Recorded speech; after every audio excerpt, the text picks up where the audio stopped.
Stoughton Hospital has 2 convenient urgent care locations for the care you need without the wait. One right in Stoughton Hospital and the other in Oregon. Open till 11 p.m. in Stoughton and 10 p.m. in Oregon. Stoughton Hospital, trusted care, close to home. At Oregon Community Bank, our purpose for over 38 years has been to serve our customers. Our goal is to help them improve their financial lives with innovative banking products and services, coupled with unparalleled customer service. Doing banking the right way, bringing our skills and expertise to improve the financial stability to individuals and businesses is how we have grown. We call this feel-good banking. So give us a call. Drop into one of our convenient branches or connect online at OregonCommunityBank.com. Feel good about banking again. At Stoughton Hospital Sports Medicine and Rehabilitation Services, we know the value of teamwork and will provide you the personalized care you need for successful recovery with 2 convenient locations. Stoughton Hospital, trusted care, close to home.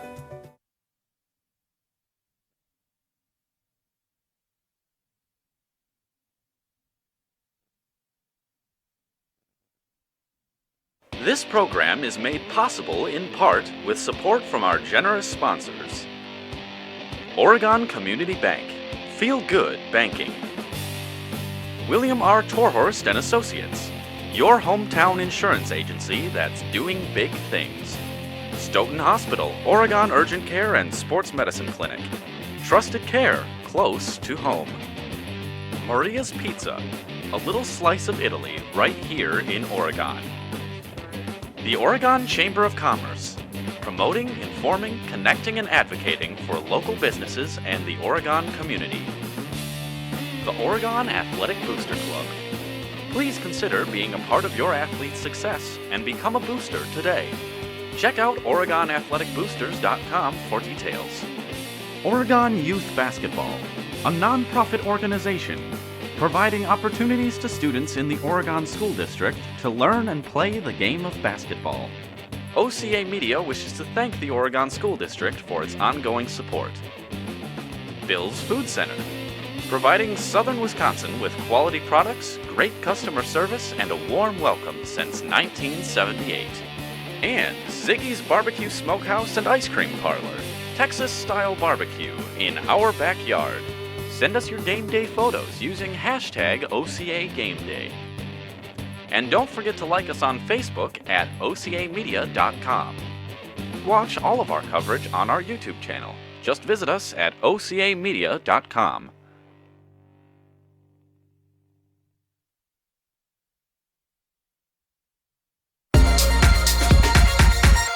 This is a presentation of OCAmedia Sports.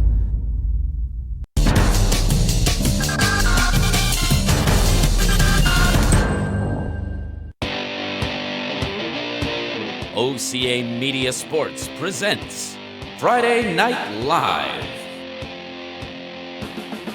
Tonight, the Oregon Panthers take on the Milton Redhawks.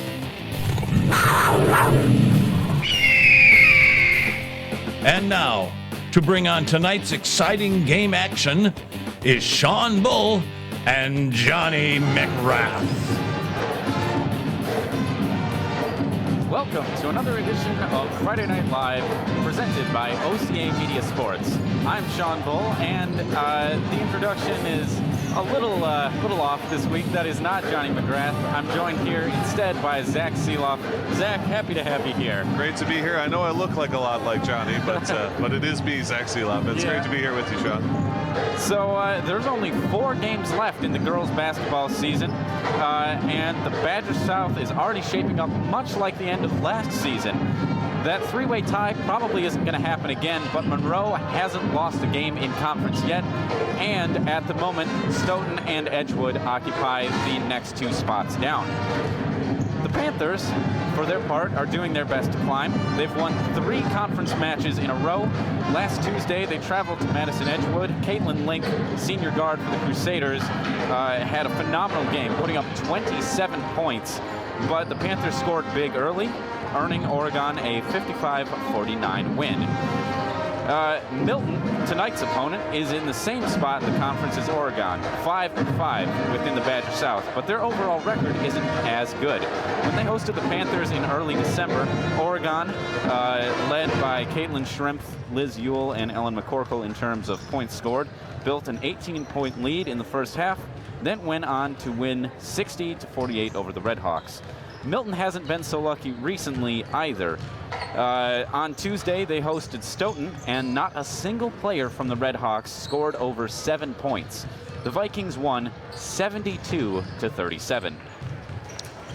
Yeah, Milton, it feels like these are two teams kind of moving in opposite directions, right? Oregon's won 3 straight. They're kind of on the upswing here, feeling good. Milton, unfortunately, experiencing a little bit of a downturn for them, like you said, with the defeats at the hands of both Edgewood and Stoughton.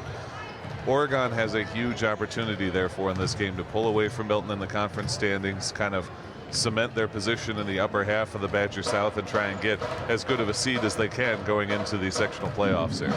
Absolutely. I mean, we've got all sorts of conference matchups happening all over the Badger South tonight.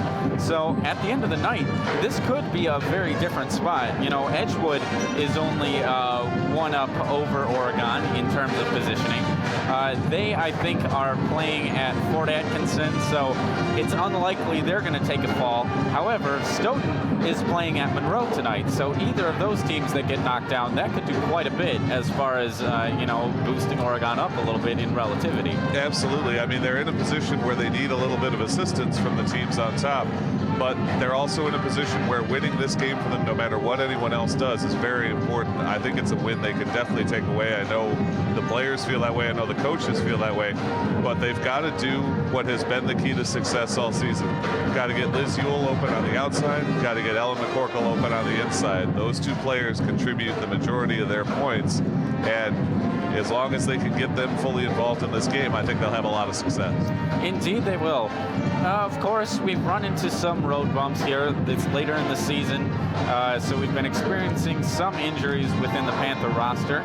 We saw last week Caitlin Schrimpf was out for a game after suffering a concussion early into the game at Monroe. This week, it seems the Panthers have the misfortune of Peyton Spildy will likely be out for quite some time with what appears to be a broken foot.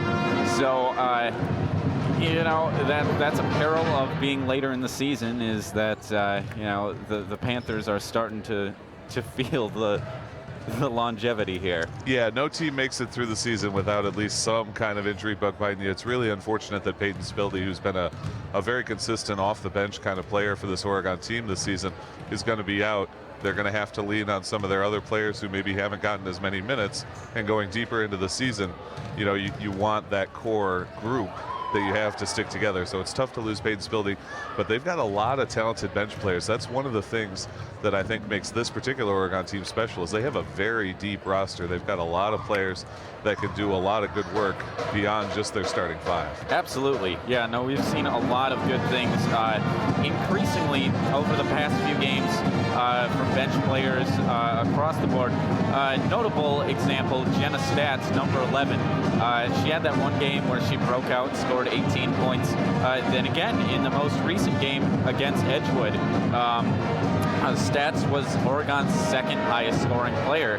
So she can be a real threat for the Panthers if given the right opportunities. Without a doubt, last game you and I got to call together was the Whitewater game, and we saw Jenna Stats bury the game-winning bucket there to give them the victory right from about 6 feet out in the lane on a tremendous play for the Panthers to get the win. So there is no reason the Panthers can't get production all the way up and down the roster.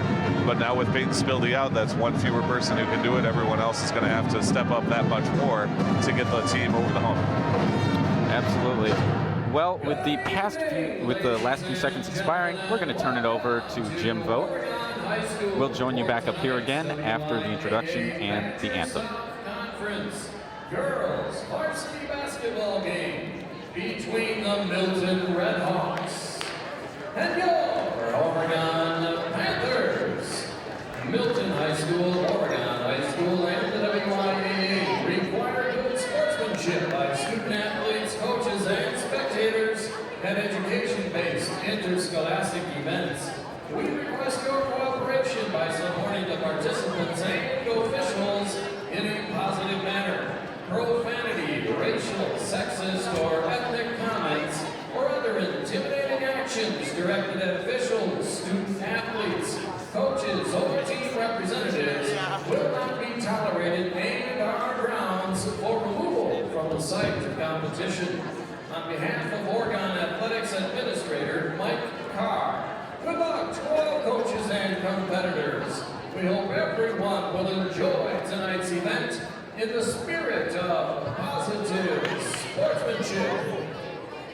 Ladies and gentlemen, at this time, to honor America, would you please rise, remove your hats, and join singing our national anthem, presented tonight by the Oregon Varsity Band under the direction of Mr. Nick Lane.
And now here are tonight's starting lineups for the Milton Redhawks.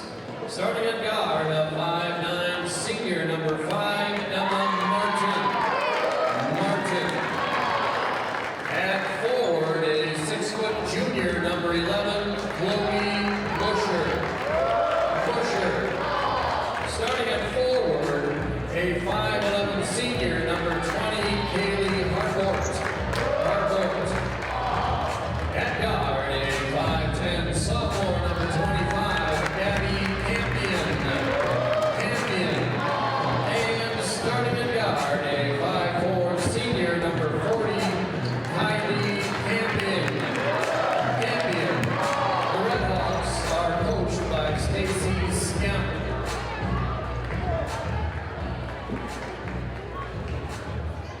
And now for your Oregon Panthers. Sophomore, number 10, is At guard, a 5'8" sophomore, number 15, Caitlin Starting at guard, a 5'8" sophomore, number 32, Liz. At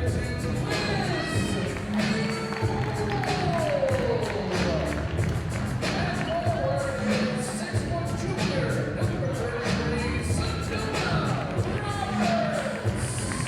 Roberts. And at center, a 6'2" senior,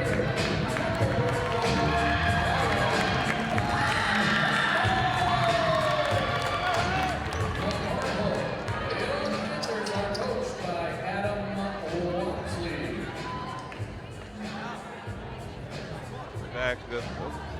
Welcome back, ladies and gentlemen. Zach Seeloff and Sean Bull with you in your booth. We are just about to get underway, and we have an exciting statistic. Ellen McCorkle sitting on 992 career points, 8 points away from 1,000. Sean, that is an amazing career for McCorkle. Absolutely. I mean, what a season it has been overall, and what a culmination that would be as well. McCorkle taking the tip off for the Panthers. but that is won by the Red Hawks, and Milton is starting it off. And right away, we've got a traveling call against the Red Hawks. Turnover to the Panthers. 18 minutes per half here in the girls' game. Panthers have 36 minutes to get a very important conference win as they bring this ball forward. And the aforementioned McCorkle kicking it through. Liz Yule's pass can't make it through traffic, however, and the Red Hawks turn it around. Goga for the quick layup and get the score. And it's Emma Martin striking first, 2-0 in favor of the Red Hawks. Nice little move there by the Panthers. Liz Yule right to the hoop. Her shot just a bit long. Roberts battling in the paint, but the Red Hawks come up with the rebound.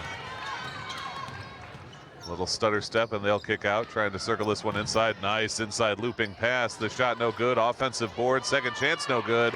And it's Ellen McCorkle reaching over the top for that board. Liz Yule's got a 3-on-2 here. Fires that one out. Sedona Roberts along two. Too strong. And Yule can't pick up the board. Now they fire this one forward. They find Kaylee Harbord in the lane, and she gets the buckets. Milton with a 4-0 lead. Oh, and then a stumble on the inbounds pass. Shot no good, but a two-shot foul. And heading to the line will be Abby Campion.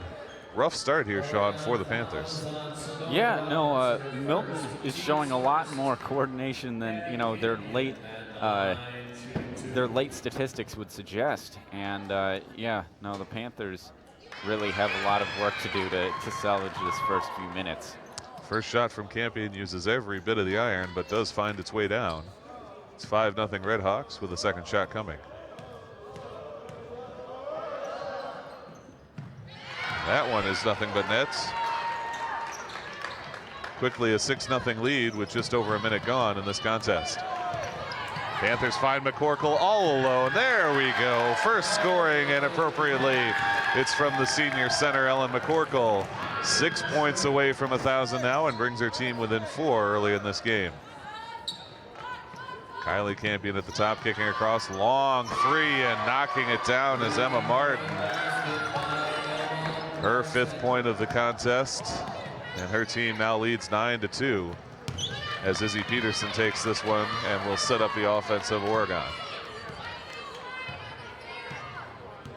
Nowhere really to go for Peterson. They have 3 Red Hawks bunched up at the top, and that leaves Caitlin Shrimp wide open on the outside. Her shot a little short, but McCorkle's able to get the rebound and send it back up top.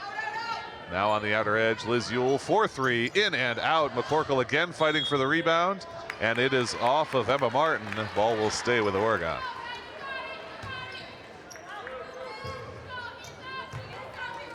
Caitlin Shrimp, the sophomore to inbound, finds the senior McCorkle. She steps right up for 3, but that's short off the front of the rim. Milton will let it go out, and they'll take the out-of-play turnover.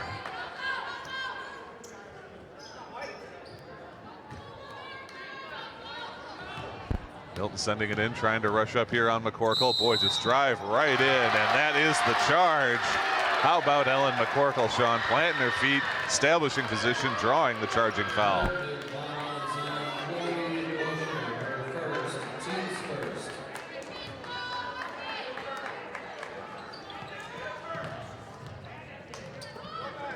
Panthers cycling this one. Full court press from Milton has really given Sedona Roberts fit. She's nearly out of time here. Now able to send it across the timeline. Great pass. And Liz Yule controls near side for the Panthers. All the way out to Caitlin Shrimp. Takes a hop step, tries to go up for the lay. It's too strong. Ellen McCorkle underneath. Then the putback is good. Panthers with 4 points, all of them from Ellen McCorkle. She's 4 points away from 1,000, and there's an intercepted pass by Izzy Peterson. Peterson in transition. Slows it down and kick across to Shrimp. Shrimp inside to McCorkle once more, and there's a 3rd bucket. Oh my goodness. McCorkle on fire. All 6 of the Panther points are attributable to her, and she's brought the Panthers back within 3. And there's Caitlin Shrimp with a steal. She loses her footing though. Now they've got wide open Emma Martin on the inside, and she's able to convert. Oh, an unfortunate turn of events for the Panthers there. Izzy Peterson got the steal, but Shrimp lost her footing. Milton steals it back and increases their lead to 5. But here's McCorkle, and she'll give to Shrimp. Now into the lane, kick to McCorkle. Back to Roberts underneath. Now all the way out to Peterson, and Shrimp once more. Panthers cycling the ball very nicely. McCorkle goes up, too strong, and a nice job on the rebound by the Red Hawks. Carrying this one forward for them is Chloe Busher. Ball out of play, it will stay with Milton.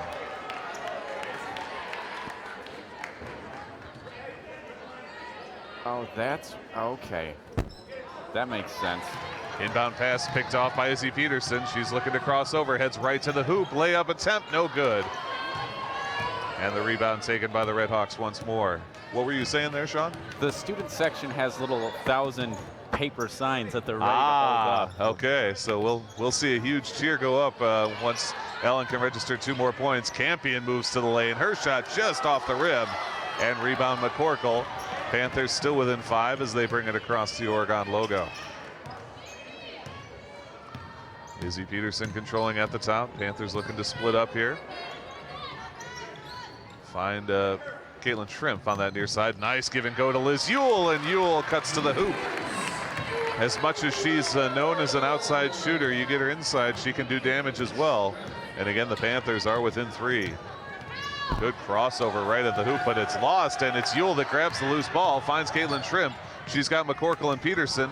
Pass to Peterson, into McCorkle. What a save. Oh my goodness. And there it is. There it is. 1,000 points in the career of Ellen McCorkle.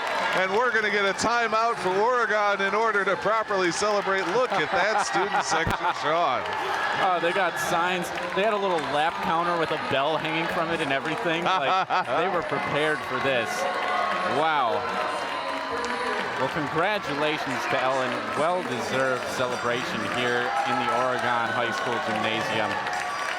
Absolutely. Congratulations, Ellen McCorkle. You can see the emotion on her face there. All of her teammates congratulating her. An outstanding career, and it's not done yet. The Panthers are within 1 after that strike from McCorkle, and the entire crowd now is into this game.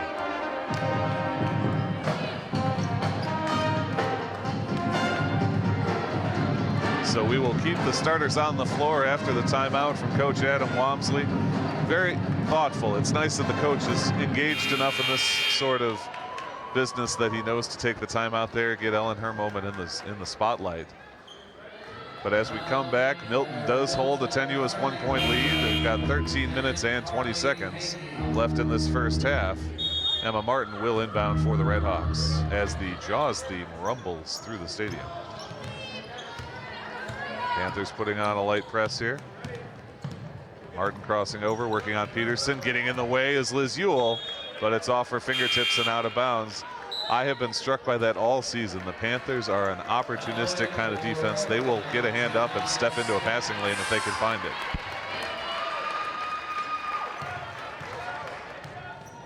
Ellen McCorkle takes a well-deserved rest as the Red Hawks work the offensive possession. Martin at the top of the key looking to distribute. Trying to go inside, and I think they're going to get Shrimp for the trip here. It is Caitlin Shrimp that's assessed the foul. Only the second team foul against Oregon in this half. Caitlin Shrimp for first, team's second. Non-shooting foul as Milton will inbound now from their own baseline. Send all the way out to the top of the key. Step up three-pointer off the front of the rim, and Panthers rebound. Shrimp now finds Liz Ewell going right to the hoop. Shot is rejected and sent back by Milton. Oh my. Kaylee Harbort there just swatted that one out. Looked like LeBron James sending that one back. Well, Milton has been overall very impressive on defense tonight, so that is definitely something we are going to have to adjust to as this game goes on. And speak of the devil, Liz Ewell trying a layup there. It's straight up grab that time rather than even blocked. Loose ball though on the attempted layup from Milton is grabbed by Izzy Peterson. Panthers back in business, still trailing by 1. Liz Ewell at the top will find Shrimp. Panthers looking to set up their swing offense. Peterson cuts towards the hoop. Nice job to shield the ball and a great offensive board. Peterson being challenged from behind. And jump ball is the signal. Possession arrow does favor Oregon, so they will retain. As Taylor Schmidt and Katie Isley check in, Schmidt will inbound this ball with 12:18 to play in the first half. Finds Isley on that far corner. She dribbles all the way around the arc. Back to Schmidt once more. Panthers count on moving the ball, look to open up lanes. That's how they generate offense typically in their base setup. Now it's Sedona Roberts at the top. Her inside pass to Isley. Good fight by the Panthers to hang on to that ball. Milton got a hand on it, but the Panthers retain. Sedona Roberts finds her way to the hoop. Nice job to draw that foul. It's prior to the shot, but the Panthers will hang on to the ball. Second team foul against Milton. And I believe that's the second foul against Chloe Busher. It is indeed. So Chloe Busher in some early foul trouble. She'll check out and be replaced by Abby Falk. Taylor Schmidt inbounding for Oregon. Nice cut to Liz Ewell. That shot too strong and over the hoop. Redhawks grab the loose ball. Falk to bring it up on that far side. Sedona Roberts right there. Stepping in is Liz Ewell. Ewell takes a hip check right at the Oregon logo, and Milton able to re-grab. Double team from the Panthers on the ball carrier here. Isley sticks with it. Sedona Roberts now stepping up. Panthers putting an aggressive defensive press on. Nice underneath pass by Milton, but they can't do anything with it. Trying to cut to the hoop. And an and one. Oh my, Kaylee Harbort credited with the basket and the foul. Taylor Schmidt assessed her first foul, and so we will get a single shot for Kaylee Harbort after the 2-point bucket.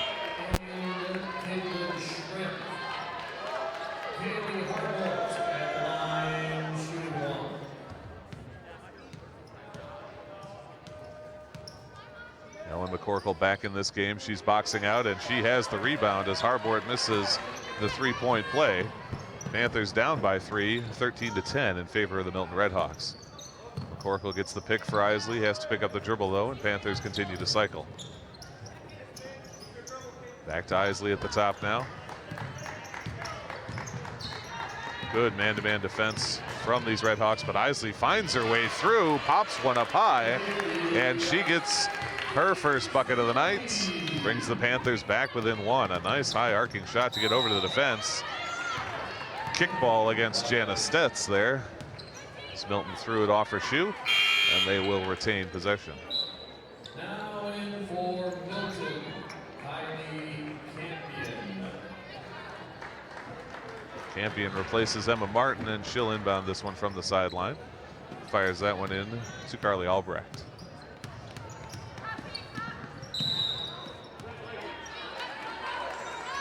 Not sure if it'll be Stats or Shrimp that's the Stats this one. It is Shrimp. So that's Caitlin Shrimp's second foul, fourth team foul against Oregon with 10:41 to go in this half.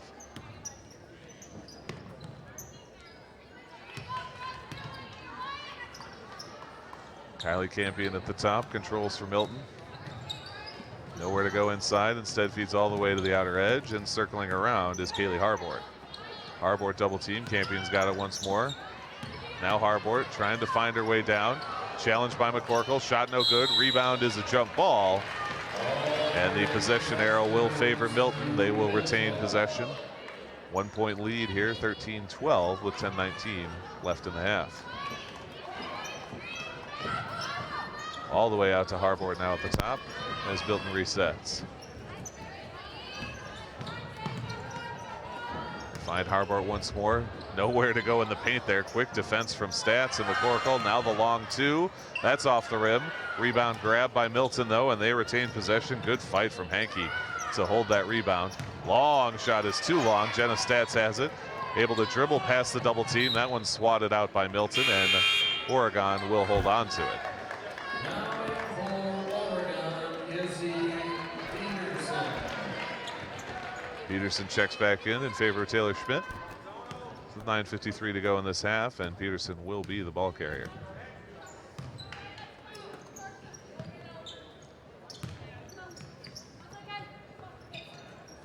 Jenna Stats wide open in the corner for three. It's just short and off the rim, but a great offensive board from Caitlin Shrimp. Find Shrimp all alone. She's going to go for the corner three-pointer. That is too strong, and Kylie Campion has the rebound for Milton.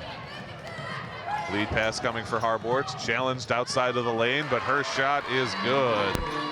An outstanding jumper from Kaylee Harbort. And it's 15-12 Milton. Panthers trapped in the backcourt on the press. And we're going to get a timeout from Coach Walmsley ahead of the 10-second violation. Sean, Panthers doing a job here, trying to get back into this game. But as you noted, the Milton defense, very, very stingy. Absolutely. No, the Milton has been there at every opportunity, and you know, it's forced the Panthers to take some risks there, like we saw with those last 2-3 attempts. I mean, normally, you know, those are perfectly viable options, but they're still riskier than, say, you know, getting a nice easy layup. But those layups aren't there, so it's forcing the Panthers outside. Definitely. Right now we have Ellen McCorkle with 8 points, Liz Ewell with 2, Katie Isley with 2. For Milton, Katie Harbord has 6, Emma Martin has 7, and Abby Campion has 2. So only 3 players for each team so far on the scoreboard as the Panthers inbound here, 9:13 to play. Full court press from Milton, has had some success, but they're able to break it. Katie Isley holds and finds Sedona Roberts. Peterson thinks about the shot, but she'll take the dribble instead. Kick out to Roberts once more. Now inside to Isley. Isley underneath. Loses that ball. And it was touched by Milton. Oregon will retain possession. Katie Isley, the inbound for the Panthers. All the way to the top. There's Izzy Peterson. Now inside to Roberts in the paint. Peterson, and now kick out. Wide open 3 for Liz Ewell. Off the rim, no good. Jump ball, the signal, as Ellen McCorkle ties up with Carly Hankey, and Oregon will hang on to it. A lot of jump balls, so far in this game.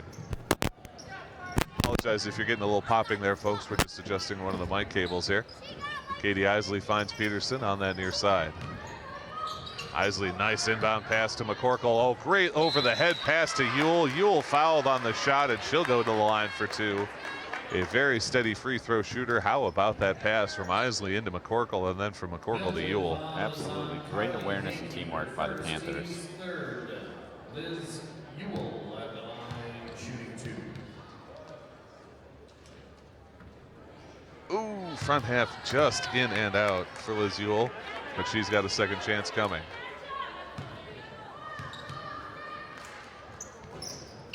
That one a bit strong, but McCorkle's got the rebound. Turnaround on the reverse. But they're going to call her for the travel. Oh, what a play by McCorkle. Unfortunately, the travel gets her. Both Liz Ewell free throws are no good, and Milton retains their 3-point lead, 15-12 here with 8:27 to go. Izzy Peterson, a nice job to hustle back on D. Milton moves it up to Kylie Campion.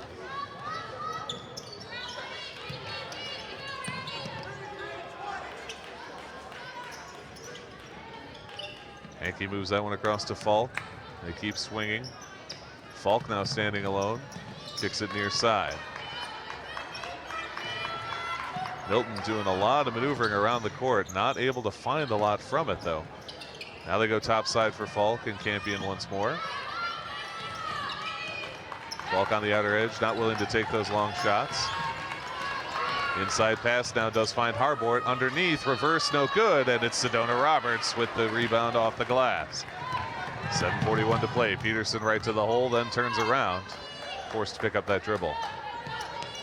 Isley at the top, inside to McCorkle. She's one-on-one around the defender, and the score. Ellen McCorkle with her 10th points of the night. Panthers back within 1. Milton has led for this entire game, but they are only up by 1 point with 7:18 left on the first half.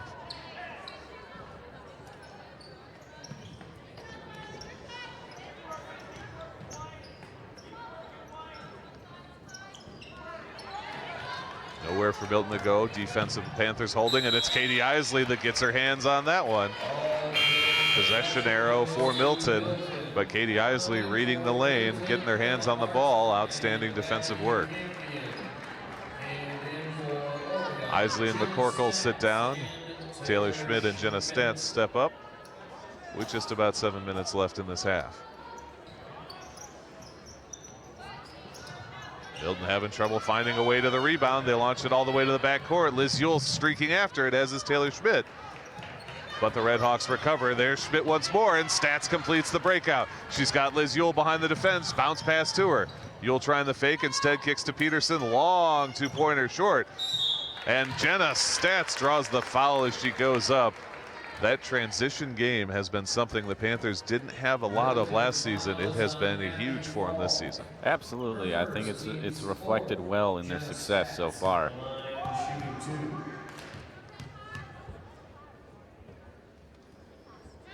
Jenna Stats' first shot is good. Her first points of the night. First point, I should say. And we are tied for the first time since we got underway, 15-15. And Stats has the chance to take the lead for Oregon. And there it is, the Panthers' first lead of the night. They're up 16-15 on the visiting Red Hawks. 6:46 to go in this half. And we get a timeout just before the ball came in. Timeout, Red Hawks. How about it? It was 15-12. We said the Panthers were trying to hang in there. They've turned it around. Now it's 16-15 with a little less than 7 minutes to play. Panthers not going away in this one and playing hard. No, yeah, I think they've started forcing the Red Hawks to make the same mistakes that the Red Hawks were forcing upon them earlier in the game, and you know, that has really started to turn around their fortunes. Folks, this is going to be a prime example, I think, of a game that you are going to want to watch again. For that, we direct you to our YouTube channel. Of course, that's how we're streaming this live to many of you right now, but you may or may not know that this live stream is preserved for eternity. So go to the YouTube channel, OCAmedia, and you can watch this again and again, as well as many of the other games that we've recorded over the season. Taylor Schmidt whistled for the foul there as she tried to get it in on that ball. 5th team foul against Oregon. Milton will retain with 6:40 to play. Sedona Roberts putting some pressure on in the backcourt. Shelby McConnell gets that one. They call Sedona for an elbow. That's their 6th foul. Next foul will put Milton into the bonus and send them to the line.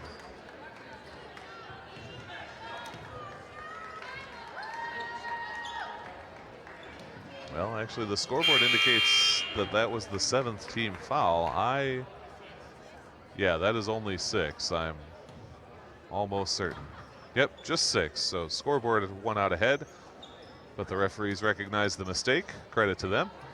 So no shots on that foul, but the next one will be a shooting foul for Milton.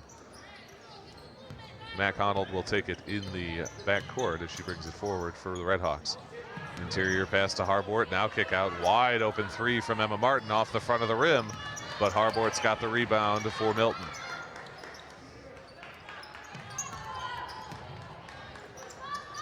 Harbort tries to loft one in, she succeeds, reverse tempts, and it's good. Oh my, Abby Campion.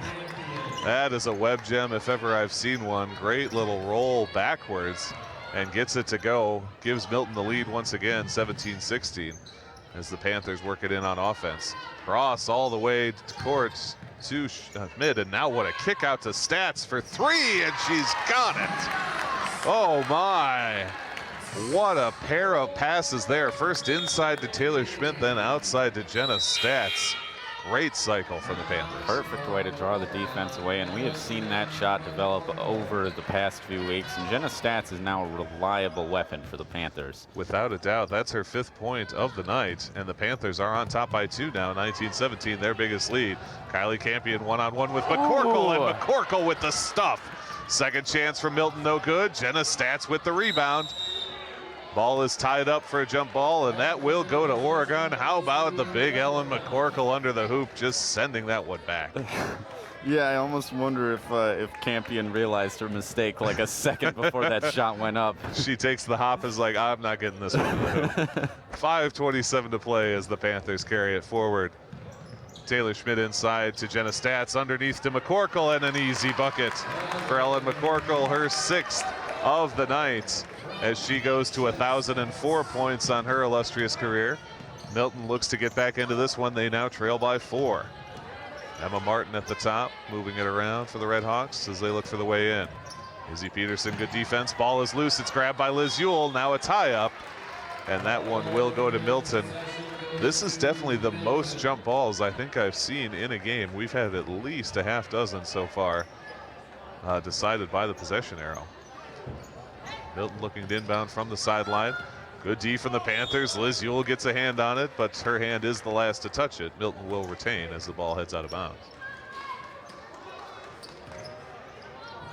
4:59 to play. Loft one into Harbord underneath. McCorkle with the defense. Harbord able to get up and over, but the shot is no good, and the rebound goes to the Panthers.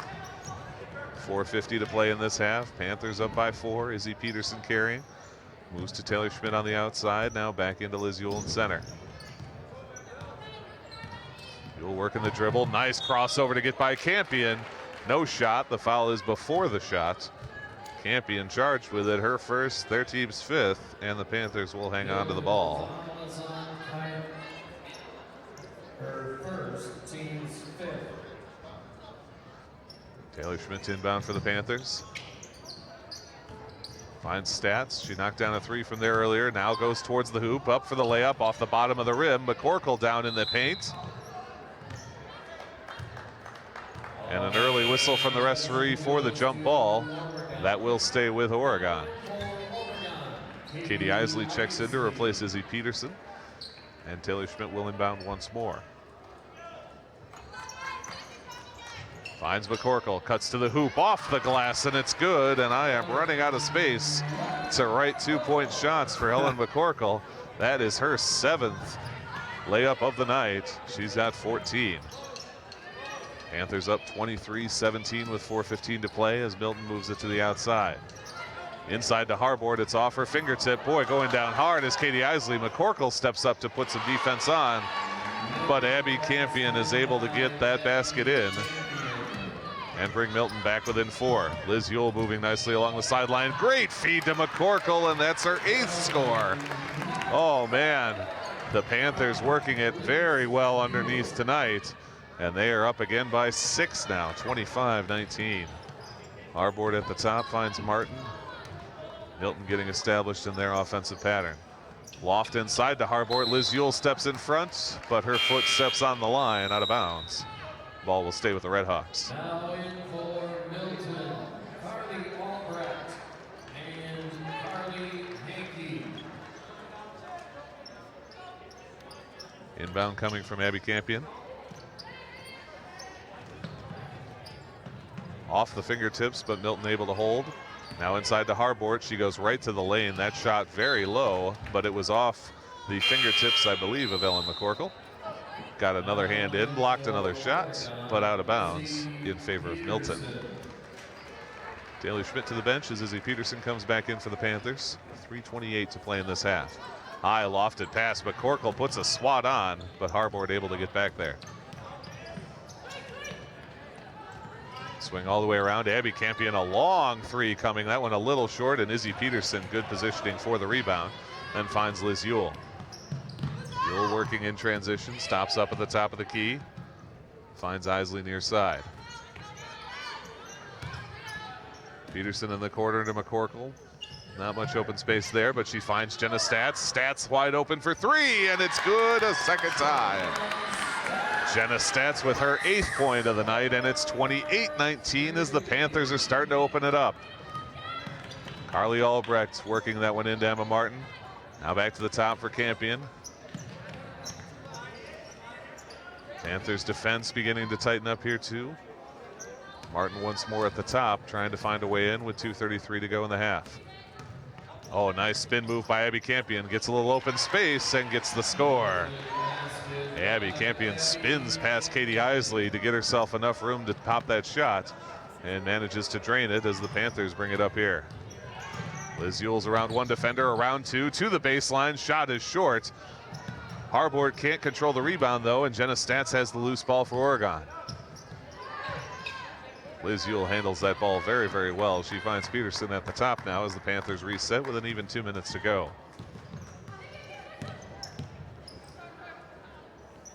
Outside for Liz Ewell. steps up for a three-pointer. Bit strong. Ellen McCorkle trying to get in. They're going to get her for over the back. That is her first foul only of the night, and we know that the position she plays can generate foul trouble. Great to see her only have one here this late in the first half. No, she's been doing a lot better this year, especially on really playing clean, despite how much in the thick of it she generally is. But yeah, no, it's been good to see that overall. Excellent work from Ellen McCorkle this game. 16 points, only one foul. This should be a 1-and-1 shot for Milton, and I believe that's what we're setting up here. So here we go. Milton will shoot 1-and-1.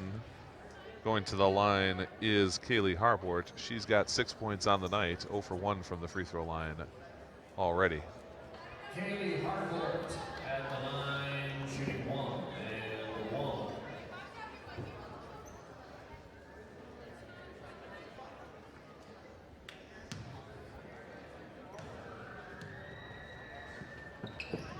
Harbort's first shot is no good. Hard off the back of the rim. Panthers quickly grab it and move in transition. Ewell to McCorkle, but Harbort steps in the way and gets the steal. She fires back in transition now through the lane and swatted away by McCorkle. Harbort wanted a foul. The referee says no, it was all ball, but Milton will retain on the out of bounds. Carly Hankey will inbound for the Red Hawks here. And Megan Duff getting some action. Haven't seen a whole lot of her this season. Great to see her out on the court now, as the Panthers lead 28-21 over the Milton Red Hawks. Inbound pass goes right to Ellen McCorkle, out of the reach of Emma Martin, and the Panthers get the turnover. Panthers want to widen this lead as much as they can before the end of the half. Currently 7 with 90 seconds to play. Going to the hoop is Izzy Peterson. Her shot is taken away by Kaylee Harbort. Harbort steps up for a three-pointer. That's off the front of the rim, and Katie Isley has the rebound for Oregon, and in fact is fouled in the backcourt. No shots, as that was only the 6th foul against Milton. But the Panthers will control the ball.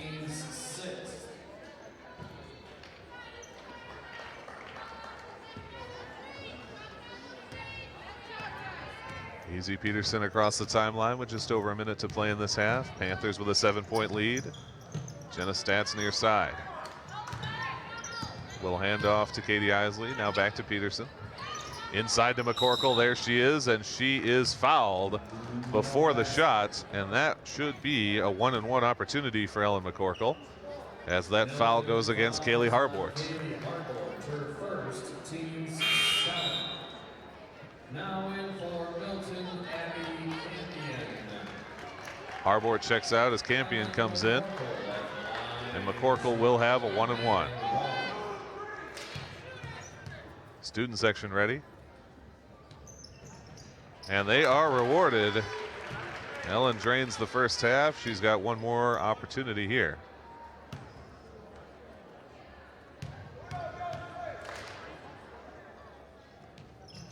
"18 points on the night for the senior center. Ellen McCorkle makes it 30-21. Pass is too strong, and the Panthers' Megan Duff tracks it down in the backcourt. Panthers will have one more offensive possession here with 45 seconds to play. Coach Adam Walmsley letting Izzy Peterson know what he wants. She finds Stats, who finds Isley, working it towards the near side. Panthers all bunched up, and now wide open is Duff at the top, but she's well out of the circle. 23 seconds to play. Izzy Peterson still controlling. Now takes and heads right to the hoop. Feed McCorkle underneath, make it 20 points in this half. 32-21 with 10 seconds to go. Milton wants to get one last chance here, 5 seconds to play. Nothing doing, they're gonna try and turn it around. It's Hankey, she can't do it. The shot is in time, but it's too strong from the hands of Carly Albrecht. And the Panthers go into the half with an 11-point lead, 32-21. Wow, I mean, you know, halfway through the period, that is not how I would have expected this to end, but no. What a turnaround. These Panthers, I'll tell you, led by Ellen McCorkle. 20 points in one half. 20 points in a game would be outstanding. She kills it in one half. Just absolutely firing on all cylinders. You've got to give a lot of credit for that, though, to her teammates. They have been getting some amazing passing work done to get her open underneath. No, absolutely. I mean, to some extent, I'm sure her teammates, wanted at some point to get her up to 1,000 just to make that special moment happen. But there's been opportunity after opportunity after that tonight created, and the Panthers are really just finding great creative ways into the basket now. Ellen McCorkle has been all over the place, and it has been fantastic to watch. It really has, and the one player we mentioned coming off the bench at the start of this game, Jenna Stats, is also having an outstanding game. 2 3-pointers and 2 free throws for 8 points from her. She and Ellen McCorkle have done almost all the damage in this game for Oregon, and they've looked good doing it. Yeah, I mean, at this point, it's getting to the point where if Jenna Stats doesn't have a couple of those bomb threes, you think something's wrong at some point through the game. We just take it for granted that she's going to put those in. Yeah, so we're seeing quite a bit from the Panther offense. That, I mean, there's a lot to like here. And this is the second to last home game of the season, so you got to start thinking about what's going to happen in the 2018-2019. And so that'll be something we'll maybe talk about in the second half. But for now, we're going to step away. Our live broadcast is going nowhere, folks. We're going to be right here with 18 more minutes of WIAA girls basketball in just a couple minutes. But right now, we have to step away. Thank our sponsors. You're watching OCAmedia Sports.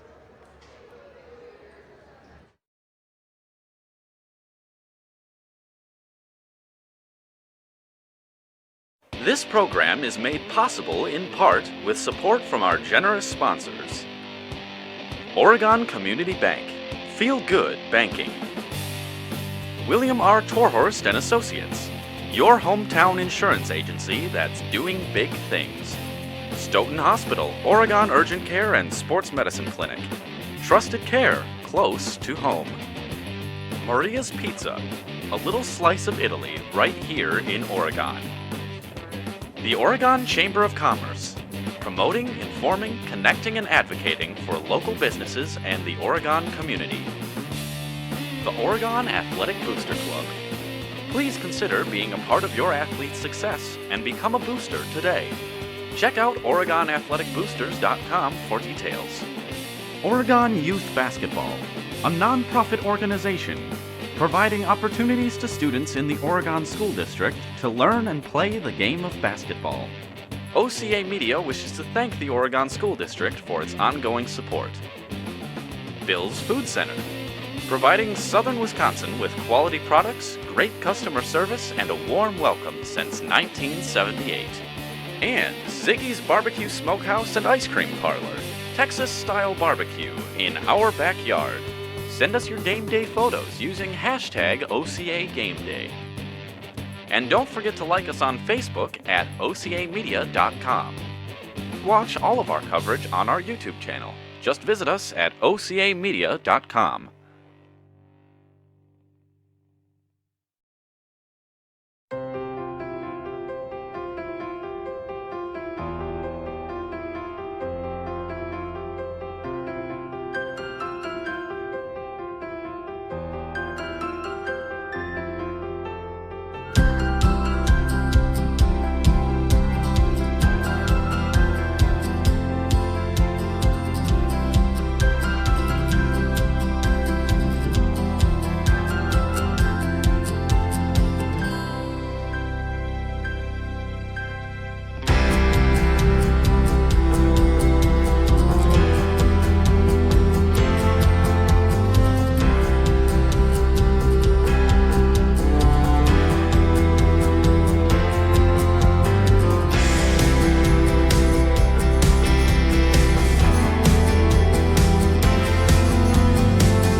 Stoughton Hospital has 2 convenient urgent care locations for the care you need without the wait.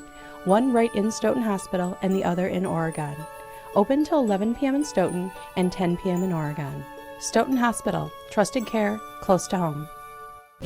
At Oregon Community Bank, our purpose for over 38 years has been to serve our customers. Our goal is to help them improve their financial lives with innovative banking products and services, coupled with unparalleled customer service. Doing banking the right way, bringing our skills and expertise to improved financial stability to individuals and businesses is how we have grown. We call this Feel Good Banking. So give us a call. Drop into one of our convenient branches or connect online at OregonCommunityBank.com. Feel good about banking again. At Stoughton Hospital Sports Medicine and Rehabilitation Services, we know the value of teamwork and will provide you the personalized care you need for successful recovery with 2 convenient locations. Stoughton Hospital, trusted care, close to home.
Welcome back, folks. We're glad to have you back for the second half of this girls varsity basketball game. The Oregon Panthers hosting the Milton Redhawks. I'm Sean Bull, here along with Zach Seeloff, and we got a full Friday Night Live crew capturing the action from every angle. They're doing a great job. A huge thanks to all of our technical staff and camera operators, and they have captured a great game so far. Ellen McCorkle with 20 points in the first half.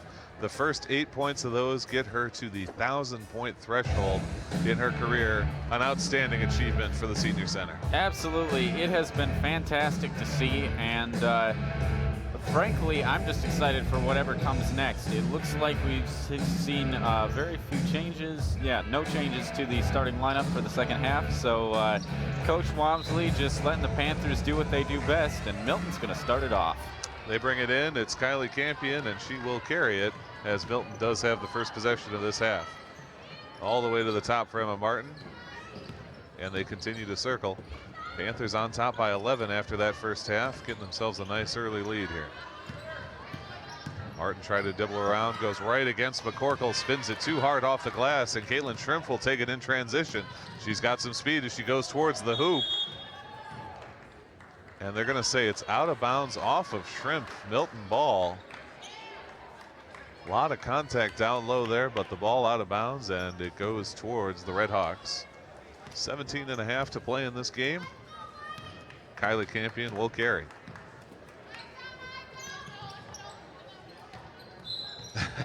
Caitlin Shrimp reaching the foot out there, did manage to kick it, but you're not allowed to do that. And so the ball will remain with the Redhawks.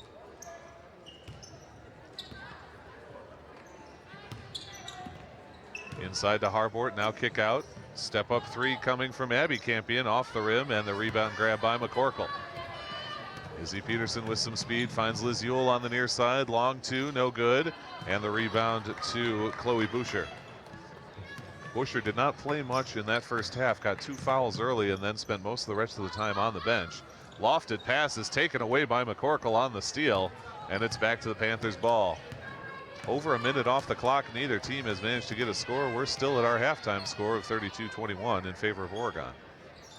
Interior pass to Caitlin Shrimp, looking to dribble her way to the hoop, goes up hard off the glass, gets her own rebound, but then is stripped by Kylie Campion on the defensive play, and the Redhawks control. That pass banged off a knee, it looked like, kind of went out of her hands, but Milton able to recover, and Harbord has it outside. Emma Martin into Kylie Campion. Now to Harbord at the free throw line. Nice little shot fake from Emma Martin. She gets fouled as she goes up, and she will go to the line for 2, as the first foul in this period will go against Izzy Peterson. Izzy Peterson, her first, team's first. Emma Martin at the line, shooting 2. Martin's front half rolls in. First points of this half go to Milton. They're back within 10. Second attempt for Martin also good. It's a 9-point lead for Oregon with 16:19 to play in the half. Liz Ewell double teamed on the full court press. Izzy Peterson has to pick up her dribble, but does find Sedona Roberts, who goes to a striking Ewell. Ewell pulls up near the free throw line. What a hop, skip, and a jump for that score. Not an easy shot to make, but she puts it down and extends the Panther lead back to 11. Going hard after that ball, but that does leave Kylie Campion open. She puts up a long 2, and it's no good off the back of the rim. Panthers grab the loose ball in the person of Caitlin Shrimp. Shrimp inside to Izzy Peterson, getting shielded by McCorkle, and she makes the score. Izzy Peterson benefits from the box out of McCorkle, and now Caitlin Shrimp called. Kind of threw her head back. I'm not sure if she couldn't believe it or if she was just frustrated with herself, but either way, she picks up her 3rd foul of this half. And she will be replaced on the floor by Katie Isley there. Gets into a little bit of foul trouble. Redhawks bringing this one forward. Nice inside pass. Go for it. McCorkle can't get the slap on. And Chloe Busher now back on the floor. Makes a quick impact. Kaylee Harbord trying to take this one away from Isley, and instead ends up fouling Isley. Kaylee Harbord called there. And the Panthers will hang on to the ball. Milton fouls on Kaylee Harbord. Her second, team's first.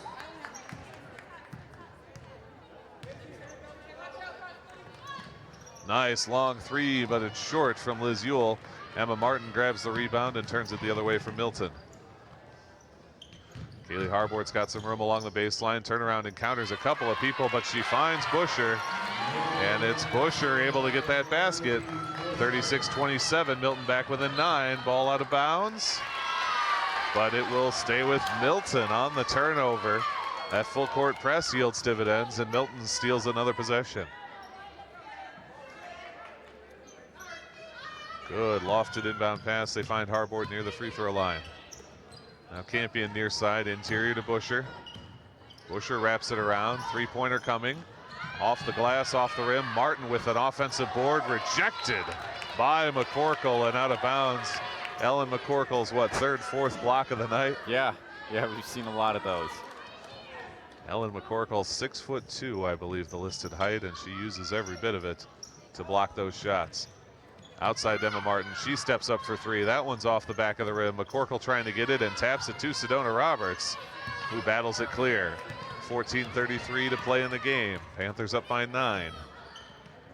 Liz Ewell near side working on Emma Martin, drives to the hoop. One-handed finger roll, no good. McCorkle rips the rebound away. It's a jump ball. McCorkle thought she had gotten it, but as it is, the possession arrow will favor Oregon. They retain.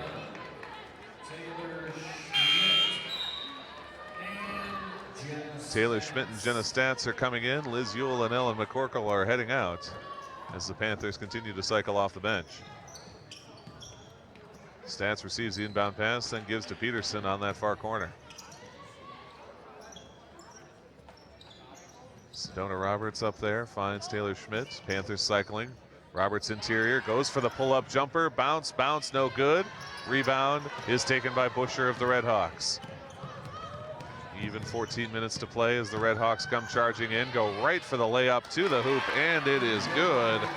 Abby Campion getting it done. She had 8 points in the first half. She's now gotten even 10, and her team is back within 7. Sedona Roberts on the outer edge, interior to Isley, immediately triple teamed, but that leaves Taylor Schmidt wide open for 2, and she kills it. Taylor Schmidt drains one, nothing but net. As Milton tries to get this one out, they do find Emma Martin, and they're able to bring it into the zone. Panthers up by 9 as Martin carries on the outside for the Red Hawks. Kaylee Harbord now. Martin steps up for a long 3. Air ball off the backboard. And stepping on the line is Busher. That ball will go to Oregon. For Milton, Carly Albrecht, and Abby Falk. 13-14 to play. Oregon up by 9. Panthers find Schmidt. This full court press has been working for Milton, but the Panthers break it out there. Izzy Peterson drives right to the hoop through a triple team. Her shot goes errant. And Milton turns it around, finds Busher behind the defense. No shot, but they're going to get Taylor Schmidt for the foul previous to the shot. And that is Taylor's 3rd foul of the game and the 3rd foul against Oregon in this half. Team's third. Now in for Oh. Milton, Carly Hankey. PA announcer called that against Jenna Stats, but I'm almost certain they meant Taylor Schmidt. Either way, Panthers charged with the foul. 12:56 to play as Milton hangs on.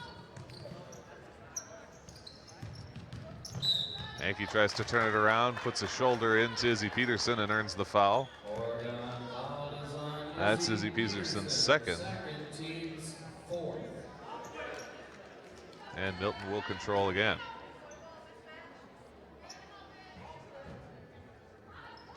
Nice job by Katie Isley, gets a hand on it and steals that inbound pass away. Panthers take over. Izzy Peterson near side. Picks up the pick from Jenna Stats. Now to Isley, interior to Sedona Roberts. Kick out and it's Taylor Schmidt stepping up for 3. Oh no, it hit the shot clock out of bounds. I like it, you know, you use every bit you've got available there. I really don't understand why that's a rule. Like, come on. I also do need to come up with a better way to say picks up a pick than picks up a pick. You know, gets a pick, earns a pick. Right. Picks up a pick just is very redundant. 12:26 to go as the Red Hawks inbound. They still trail by 9, 38-29 against the Oregon Panthers. Hankey on the outside, drops it in for Busher. McCorkle putting the pressure on, gets a hand on that shot, but Busher picks up the loose ball. Kylie Campion kicks out, it's Falk. Now inside to Busher once more. Nowhere to go, but they find Campion on the outer edge. Isley immediately there for defense. Even 12 minutes to play. Falk drops off and leaves that one for Albrecht. Now circling around Campion once more, and Falk on the near side. Interior to Busher, tries to go along the baseline. Nothing doing there, and forced to kick out. Again along the baseline. Now Busher's got an open thing. What a block by McCorkle once more. That ball going loose, and I believe it hit the knee of Liz Ewell. That's what the referees feel as well. So this will stay with Milton, but my word, what a block in the lane there. You know, that's not one of the stats we usually count, but I wish I'd started a little box at the beginning of the game. Amen, because my goodness, that's got to be at least a half dozen. There's Liz Ewell reading the pass to the hole, and the layup's good. Oh, Liz Ewell, what a job there. 11:32 to play, and she gets a bucket to give her team an 11-point lead once more. It's 40-29. Fans wanted to travel there on Campion, but nothing doing. It's Albrecht at the top of the circle for the Red Hawks. Move across to Falk. Trying to get interior. Panthers defense very stingy. And they send to Campion. Lofted pass is far too high for Busher to get to. Panthers get the turnover. Now in for Milton, Emma Martin, and Kaylee Harbord.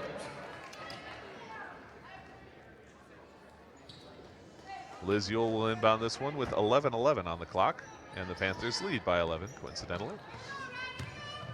Panthers looking to break the press, and they do in the person of Katie Isley. She finds Stats. She's got room to go to the hole. She does just that, but the shot goes off the glass in the wrong direction. And Liz Ewell, though, stepping up and getting another steal for these Panthers.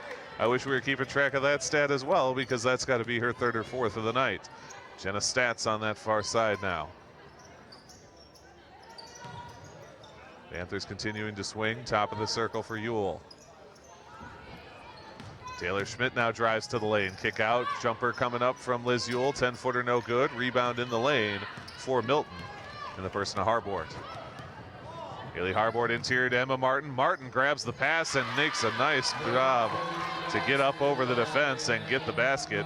10:21 to play. It's a 9-point lead for the Panthers. Liz Yule and Katie Isley looking to clear out. Martin steps in, called for the foul, and the Panthers will hang on to the ball. Milton fan section did not seem to be a big fan of that call, but the referees make it, and the Panthers hang on.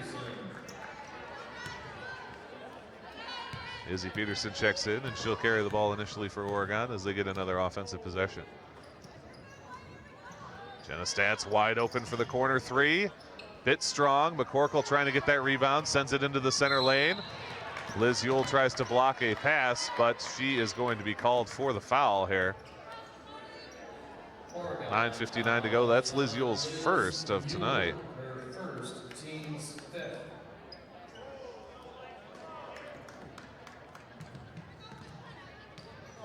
Kylie Campion in the backcourt, dribbles around Peterson, now kicks out, finds Albrecht. Campion open for three, a low chest shot, it's off the front of the rim, and McCorkle has that rebound. Liz Yule across the timeline for Oregon. Finds Peterson far side. Nice job by Peterson, just can't quite get enough on it. Emma Martin taking the rebound away and flicking it forward for Albrecht. Taylor Schmidt back, Albrecht reverse layup, too strong. Jenna Stats has got it. She and Campion tie up is the signal from the officials, and that will stay with Milton. With 9:27 to go, Milton gets it, but Oregon gets the possession arrow back. Taylor Schmidt checking in. She'll replace, Caitlin Shrimp will replace Taylor Schmidt. And this ball will be inbounded by Emma Martin of the Redhawks. Martin's pass is tipped, but she does get it to Busher right at the arc. Interior pass to Harbord. Harbord over Stats and gets the bucket. 40-33. Milton within 7. That's the closest they've been in this half. Caitlin Shrimp going all the way in. Now kick out to Liz Yule. 3-point shot, and it's good. Liz Yule had 2 points in the first half. She's got 7 points in this half, and she opens the lead back up to 10. Cross-court pass to Albrecht for the Redhawks. She heads to the lane. Now kick out for Campion. Interior to Busher. Busher on McCorkle. McCorkle just takes it right out of her hand. Another block, and Shrimp will have it for Oregon. She'll drop it off for Peterson.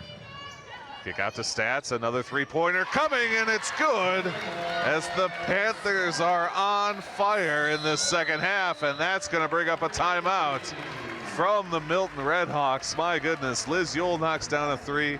Ellen McCorkle just takes it out of Busher's hand, and then Jenna Stats hits a three on the opposite end. A 13-point lead, the biggest of the game for Oregon. Yeah, no, this is exactly what we want to see, and yeah, I don't know Chloe Busher, but I feel like just based on the expression on her face on that last attempted shot that she is not used to turning around to find her defender just ready to immediately catch the shot. No, Chloe Busher is not short of stature by any means, but going against someone like Ellen McCorkle, you've got to really be on your game.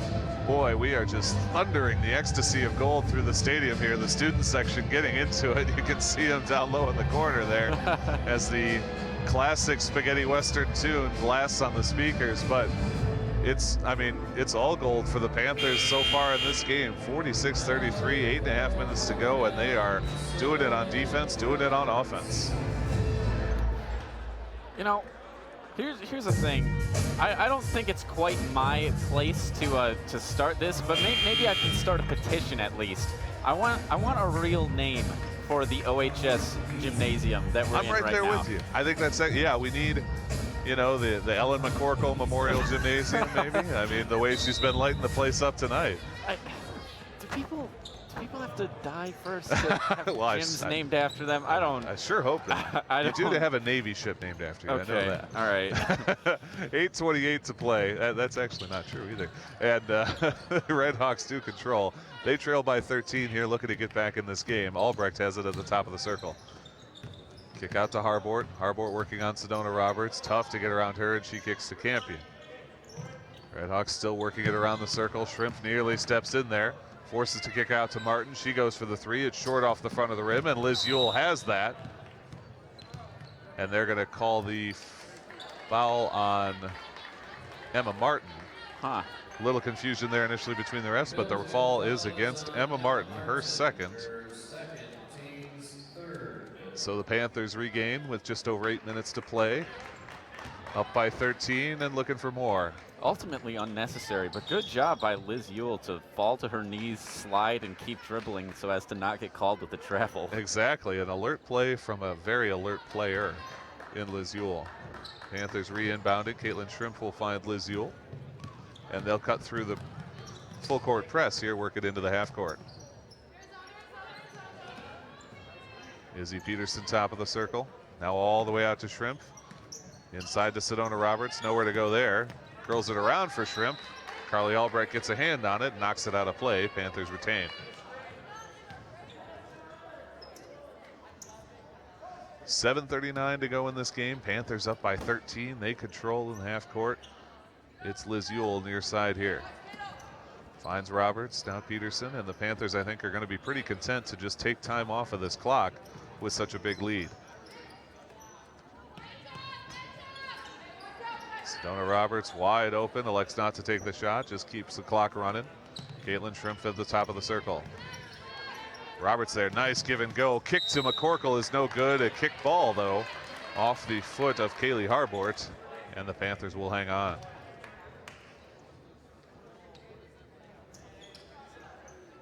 $7:12 to go. As the clock continues to run, Liz Ewell takes the inbound pass and dribbles back.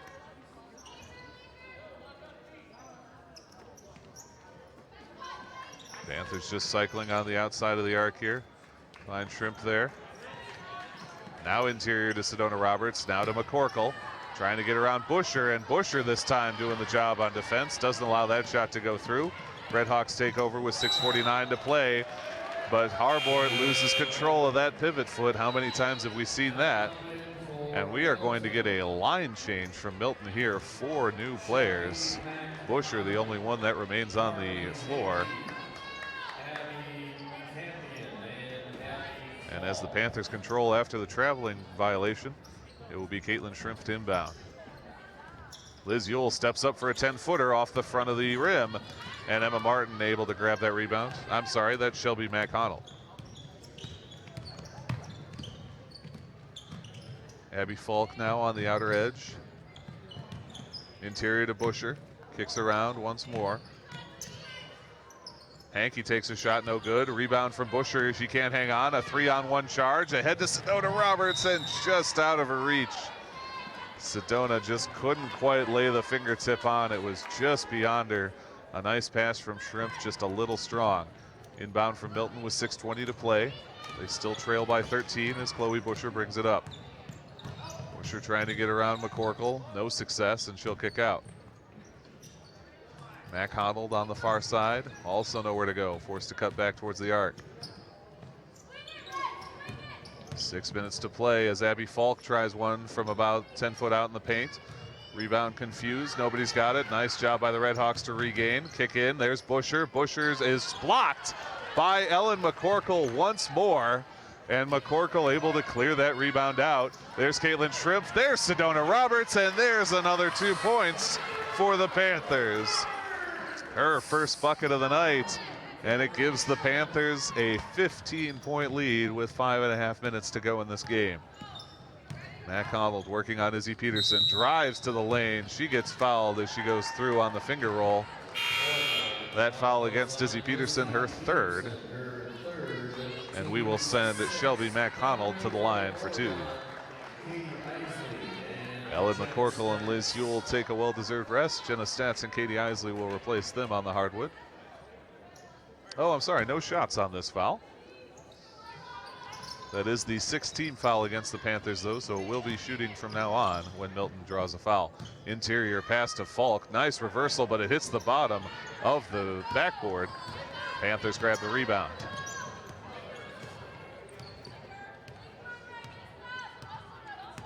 Izzy Peterson trying to work around Shelby McConnell, and now kicks out around the arc. Jenna Statz in that far corner. She's knocked down 3 3-pointers from there already tonight. Now interior to Roberts at the free throw line. Works around Falk. Layup is good. Sedona Roberts back-to-back scores, and it's 50-33.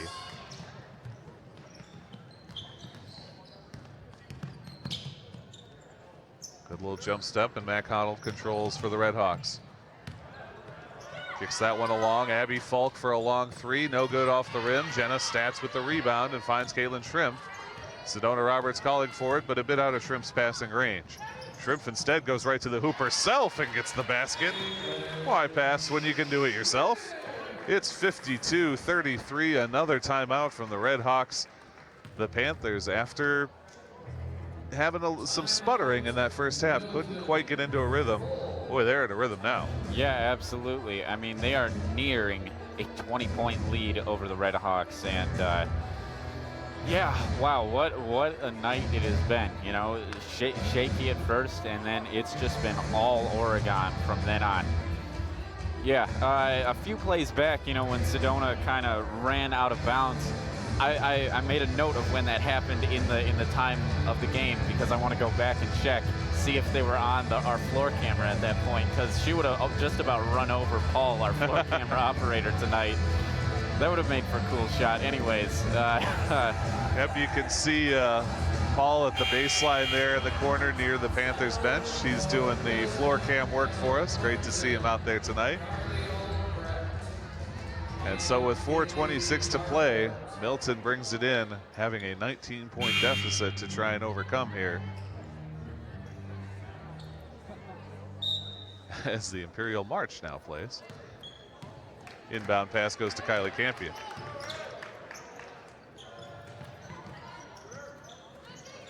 Red Hawks circling this one around. Nowhere to go interior. They find Albrecht outside the arc. Now she does try interior. There's Harbort. Nothing doing though, and forced to kick it right back out. Nice job stepping in front is Caitlin Shrimp. That ball is loose, and now it's Albrecht kick across to Campion. Great pass inside. And it's Kylie Campion getting her first score of the night. Makes it a 17-point game. Katie Isley finds the wide open Sedona Roberts across to Stats. Stats up, and it's too strong over the hoop. But the Panthers, no, they can't get it. It's Kylie Campion. What a lead pass for Albrecht. Albrecht goes up and gets fouled. And that will be 2 shots. Great transition game from the Red Hawks there, as Caitlin Shrimp whistled for her 4th foul.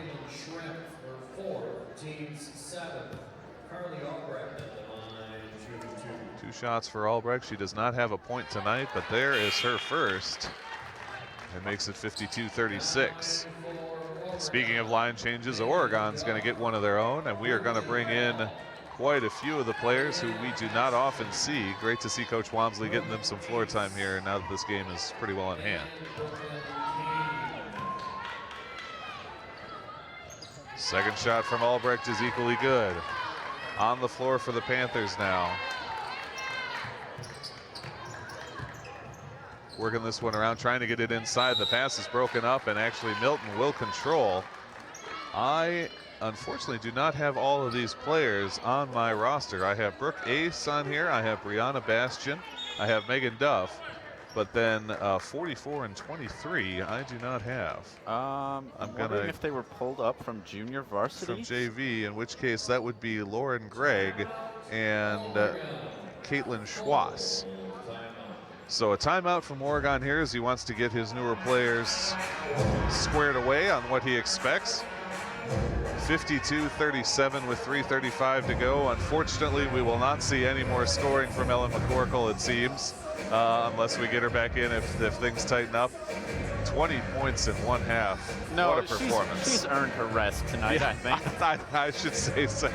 You've done enough, Soldier. You go ahead and take 5 here. With 3:35 to go, we'll let the backups get some experience. Absolutely, you know, and it's important to remember, you know, as the season closes out, we will see much more of these girls in the 2018-19 season. So, you know, best to get them accustomed to the court now. Absolutely valuable time here as Harbord goes through the lane. Her shot hard off the glass, and a great rebound there by Schwass of the Panthers. Gregg carrying this one now. Kylie Campion putting a hard pressure on. Moves this one out to Bastian. Stepping up is Emma Martin. She fouls Megan Duff. Martin whistled for her 3rd, and the Panthers will control. Nice inbound pass. They find Greg. Greg, though, loses control of that rear foot. Called for the travel. Turnover to Milton.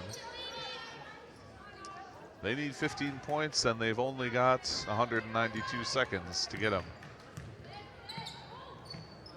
Carly Albrecht on the outside for the Redhawks. Crossover dribble. Now interior pass to Harbord. Harbord off the glass, and it's good. That pass goes a little bit wide. The Panthers able to get it in. What a job there. Oh my, and a huge collision between Emma Martin and Greg of the Panthers. Martin a little slow to get up. She went hard to the floor. Credit to her, though, gets up and she's back into it. That is her 4th foul, though, in this game. Megan Duff will inbound for Oregon. Moves that one into Brianna Bastian. Bastian trapped by a double team here. The ball is knocked loose. It actually hits Bastian. Wow. Oh boy, Carly Albrecht, a wise play, throws it basically off of Bastian's shoulder and earns a turnover for the Redhawks. 2:45 to play, and they've got 14-point deficit to overcome. Now, it's important to note that the Redhawks have in no way conceded this game. I mean, these are their starters, and they are still running at full speed here. Beyond a doubt, Harbord, a nice job to dribble through traffic there. Her 6th point of the half. She's got 12 on the night. Moving up along the sideline, and Greg did step on it. Another turnover here for the Panthers, and Coach Walmsley, looking to stop the bleeding, will get a 5-player change, bring the starters back in. Do not want to give a team the feeling that they can get back into a game like this. Oregon still with an 11-point lead. Milton has possession with 2.5 minutes to play. Kylie Campion tries to kick across. She manages to get it through traffic to Albrecht. Now back up top for Harbord. Martin, nothing doing there, just continues to circle inside to Busher. She hasn't had a lot of luck there. I think the whistle was against Ewell. He signaled 2 different players, but Ewell is the guilty party. So Liz Ewell called for her 2nd foul, but it is unfortunately the 8th team foul. So Busher will shoot 1-1. First shot from Chloe Busher is good. Her 5th point of the night. And it's an even 10-point lead for Oregon with 1 more shot coming from the Redhawks.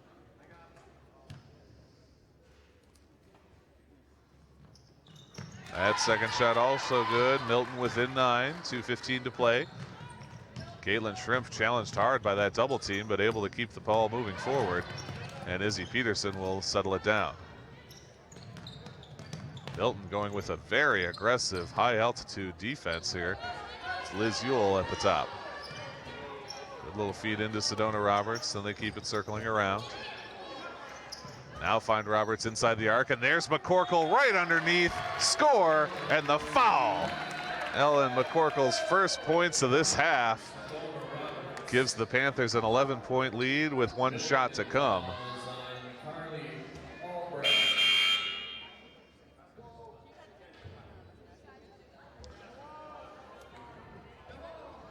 We've got some discussion here between the Redhawks coach, the referee, and the scoring table.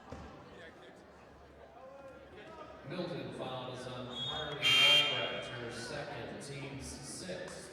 Now in for Oregon, Megan. Okay, so we've sorted out whatever the issues were. Oregon on top by 11. Ellen has a chance to make it 12. She was 2 of 2 from the line in the first half.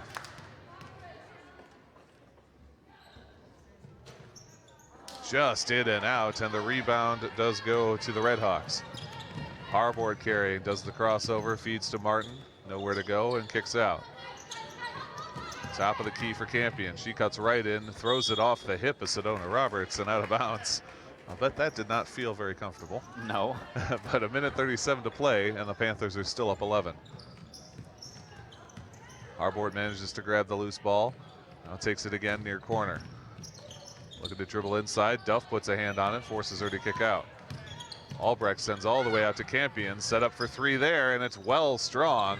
Panthers trying to get it, bodies clattering to the floor. Emma Martin able to rescue it for the Redhawks, and they retain the possession with 1:15 to play. Busher on the outside. Flips inside to Harbord. Harbord over the defense, too strong, gets her own rebound, but swatted away by Duff and sends the ball out. Three-pointer coming from Albrecht. That one no good. And the Panthers now do have the rebound. Full court press falls down, and Campion will foul intentionally there with 57 seconds to go. Caitlin Shrimp will head to the line for a 1-and-1.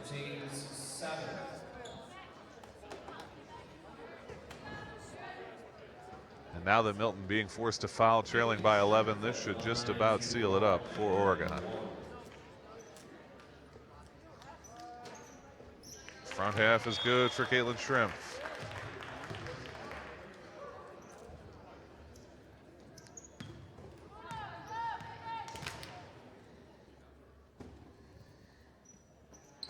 Second chance, nothing but net. Caitlin's got 4 tonight, and the Panthers are back up by 13.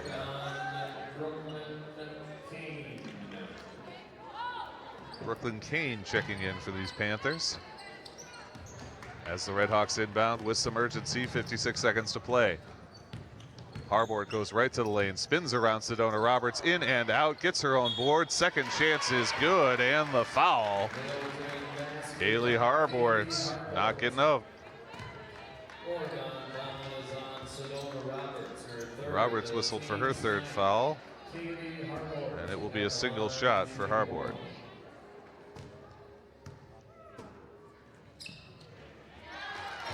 Knocks it down. She's 1 of 3 from the line tonight. 45 seconds to play as Oregon has a 10-point lead, and they will look to just fritter away the remainder of those seconds.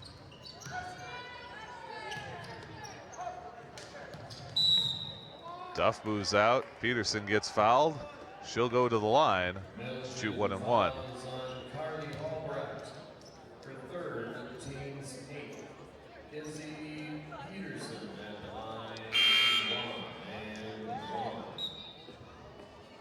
Now in for Milton,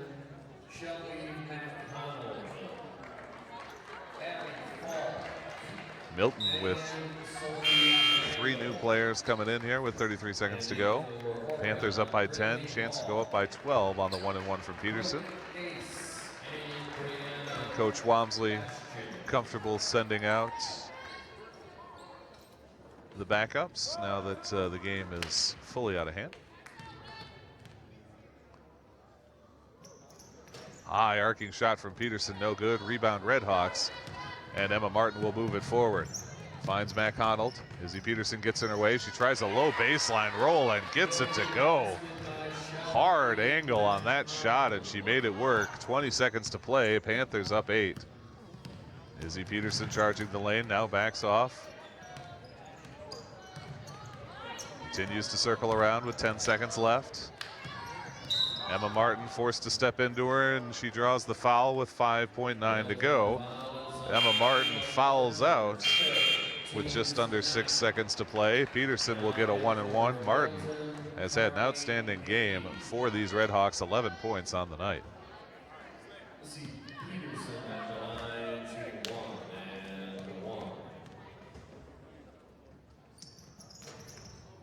That time Peterson's front half finds its way in. It's 57-48 with 1 more shot to go.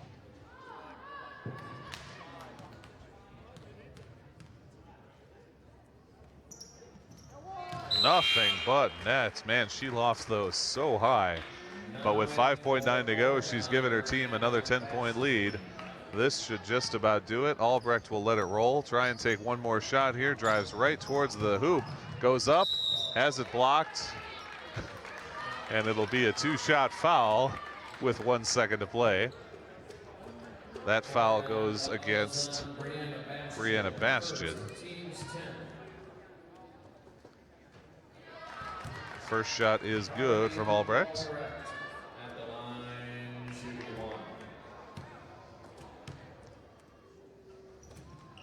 Second shot also good. So it will be an 8-point victory for the Panthers as the horn sounds, 58-50 over the Milton Redhawks. Sean, after about minute 10 in the first half, this was all Oregon until they replaced with the backups. Things started to come back a little bit. Coach put the first teamers back in. They settled it down. An excellent performance from this varsity girls team. No, I mean, this is exactly what we wanted to see. It's parents' night tonight, so I'm sure all the parents saw something to be proud of. I mean, yeah, no, this was quite the night for the Oregon Panthers. This puts them up to 6-5 in the Badger South, which we'll see how that shakes out as far as the rest of the conference games happening tonight. Remember, Monroe and Stoughton, the number 1 and number 2, are facing off against each other tonight, and Edgewood is going up against Fort Atkinson. So, I mean, it was a great game. Who do you like 1 star from each team? I mean, so from the Red Hawks, from Milton, I got to go with senior guard Emma Martin. I mean, we saw her all the way up to the end there, leading the Red Hawks, leading the charge, trying to keep this game within some sort of winnable margin here. She did all she could. Eventually had to foul out even to try to get the Red Hawks some miracle chance of coming back. It was really nice to see the commanding presence she brought as the point guard for the team. Definitely. And then for Oregon? I mean, for Oregon, I distinctly remember in the very first that scrimmage that we covered at the beginning of the season. I remember that game. Making a promise near the end of that game to not say this too often, but this might be one of the last times I get a chance to say this. So my star from the Oregon team is none other than Ellen McCorkle. I mean, who else tonight? Well over 1,000 career points now for the Panthers. 20 points in the first half, but it wasn't all offense from Ellen. No, I mean, we saw time and again her acuity on defense, being in the right place at the right time, swatting down those shots. Milton had no idea what hit them at the time. I completely agree. She was a monster underneath, both on the offensive and defensive sides of the ball. For myself, for the Milton Redhawks, I'm going with number 20, Kaylee Harbord. She was an offensive powerhouse for them. She has a real physical kind of game and could push through the Panthers' defense in the paint in a way a lot of her teammates weren't able to. And we saw Chloe Busher, normally a big scorer for these Redhawks, really have trouble underneath. Kaylee Harbord was the one, I think, to contribute a lot of their points and a lot of their offensive punch. And then for myself, I'm going to join you on Ellen McCorkle. We almost never do that. We always try and pick different players, but I feel like Ellen deserves the recognition tonight, sort of as a career achievement award. Over 1,000 points, as you said, 20 in the first half here. She added another 2 in the second half because she spent a fair amount of that second half taking a well-deserved rest. A tremendous game defensively with just block after block, rebound after rebound, and she was an awful lot of fun to watch tonight. Absolutely. We are going to miss her in the next season, but to Ellen, if you're watching this on replay some point, congratulations, and thank you for your contributions over the seasons past. Beyond a doubt. All right, folks, thank you for joining us on Friday Night Live. For our producer and director, Tim Olson, our camera operators, Gareth Spindler, Peyton Cardella, and Paul Zwicker, our technical director, Jacob Farnes, and my partner, Sean Bull. My name is Zach Seeloff saying so long, and we will see you next time. Take care, everybody. Everyone.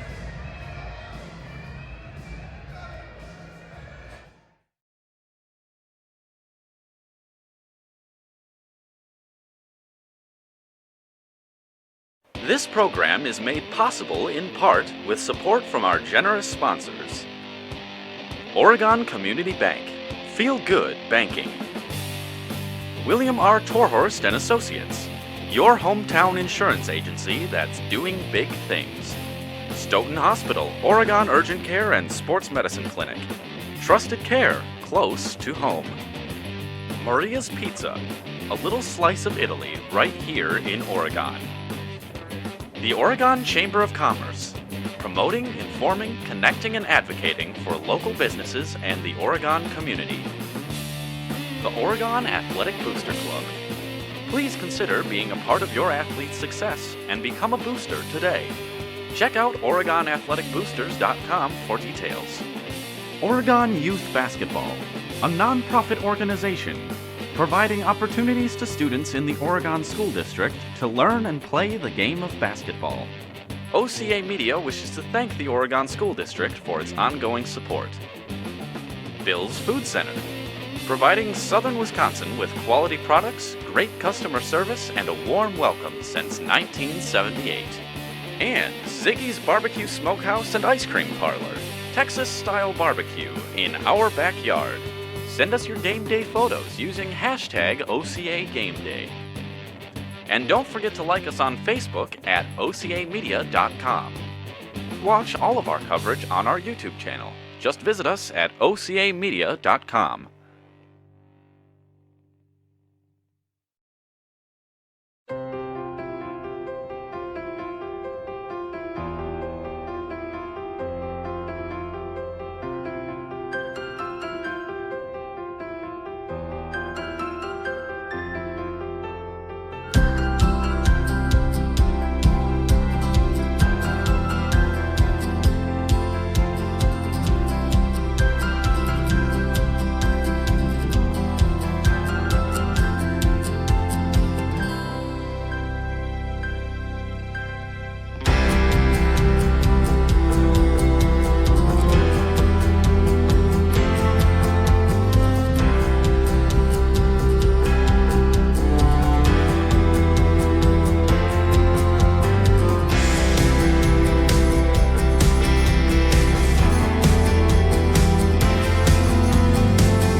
Stoughton Hospital has 2 convenient urgent care locations for the care you need without the wait.